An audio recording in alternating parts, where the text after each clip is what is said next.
Agus a raibh si gadas in dhéic no. Yeah, bhí si ceart. Bhúil si aon duine eile.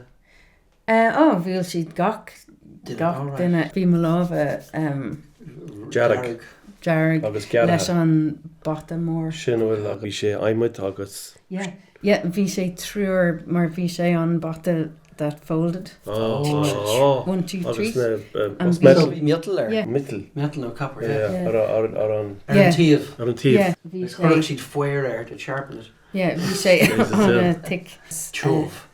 There's your word. Chove. Do you know céin fá fuair mé an Bata Mor ar mo Bhí scríomh le lámh clé. No. Bhí tú fanóid bearing swinine bhar cúpla Bhí tú ag casacht. Squeeze tú brime. What's casacht? Brime is Na fartaáil. Bhí na fartaáil ciúin a gom. Oh yeah, that's a tough oak. A tough oak. Tough oak. It's a silent fart. Yeah, no, rinne mé tough oak mar bhí aglan down orm. Right, we smacht mahagut de vatan ete.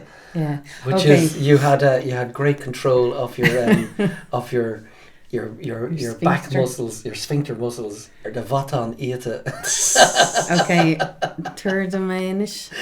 I reached. We smacht mahagut de vatan ete. Vatan ete. We smacht mahagun mo vatan ete. I will never remember that, but that's good. But it's a good trick to have and keep during your life too.